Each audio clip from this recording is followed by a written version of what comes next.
dessa sessão, senador Petecão, parabéns pela condução dos trabalhos. Quero também cumprimentar o senador, nosso colega, e hoje ministro da Justiça, Flávio Dino.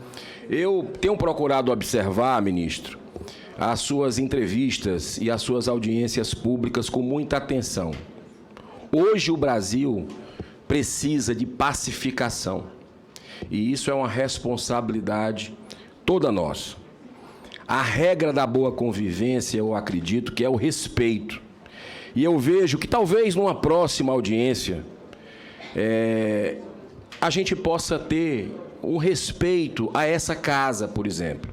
Não vou falar da Câmara dos Deputados. O que eu vi hoje aqui, especialmente no início dessa sessão, foram indiretas, um ar de deboche, um ar de arrogância, e eu acho que isso não combina com a sua história, que eu tenho uma análise, né, antes de chegar aqui nessa casa, e que eu acho que talvez o senhor deva estar se deixando levar pela essa animosidade que ainda vive no nosso país. Eu também me senti vilipendiado aqui com a sua última entrevista, acredito que tenha sido a mais forte com relação à questão desse PL, que uns chamam da censura, outros do fake news, outros do cala-boca. A gente precisa, efetivamente, respeitar essa casa. Nós fomos eleitos diretamente pela população, o Congresso Nacional está debatendo esse assunto. Quando Vossa Excelência coloca numa entrevista que se passar por aqui ou não, se o Congresso não fizer esse debate, pode ter medidas administrativas do seu ministério, e ainda cita algo que a população brasileira já percebeu, que é um ativismo judicial, o senhor mais atrapalha do que ajuda o debate. O senhor reforça uma animosidade que não interessa para ninguém.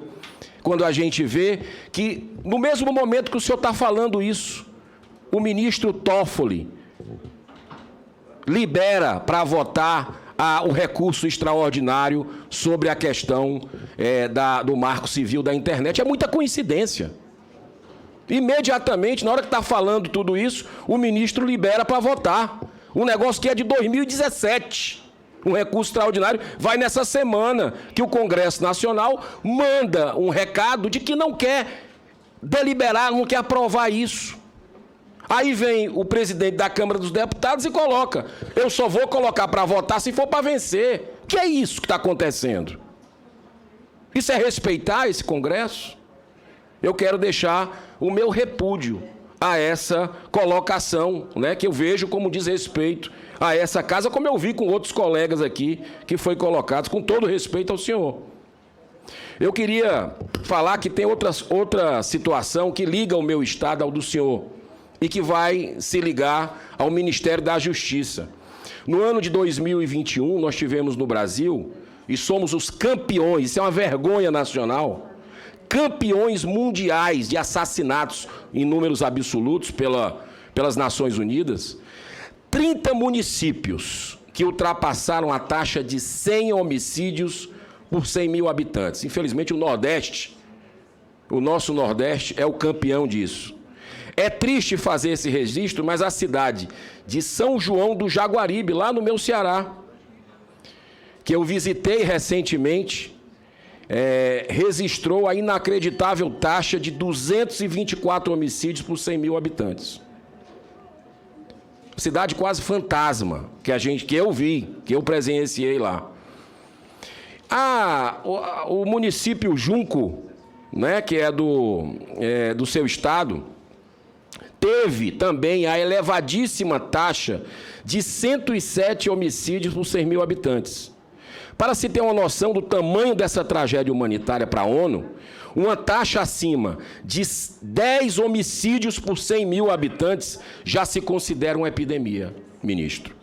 O mais impressionante é que, das dezenas de milhares de assassinatos registrados no Brasil todos os anos, apenas 8% em média são esclarecidos. Lá nos Estados Unidos, entre 80 e 2005, a taxa mais baixa de elucidação de homicídios foi de 62%. A pergunta que eu lhe faço, e aí, minha querida irmã É porque seu tempo já acabou, meu nobre mas eu tive aqui agora um colega que passou 10 minutos falando.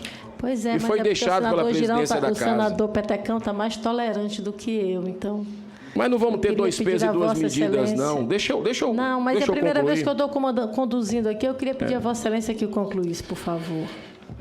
Tá. Até porque está todo mundo com fome, né? A pessoa já tem mais 7 senadores. E a gente também tem fome aqui de aproveitar a presença do ministro para esclarecer algumas situações. Então, a minha pergunta sobre essa questão da segurança pública é o seguinte: como o senhor pretende aumentar a taxa de média de crimes esclarecidos no Brasil? E aqui incluo também, né, a dos homicídios, crimes com furto, roubos, latrocínio e outros. Sob a CPMI, eu tenho diversas perguntas que o seu governo, segundo matérias do jornal inteiro, parlamentares que denunciaram, não queria de jeito nenhum que houvesse a CPMI aqui nessa casa. Mas o povo brasileiro, junto com os parlamentares, conseguiu, mesmo diante do governo Lula, fazer com que se realizasse essa CPMI.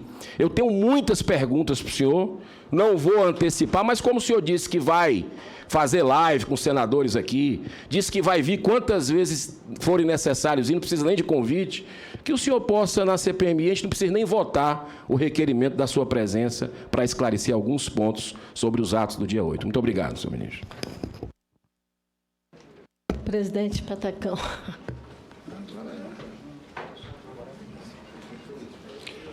Bem, sou eu, presidente. Estavam reclamando de mim, viu? Senador, o ministro Flávio Dino. Ô, irmão. Bom, começando do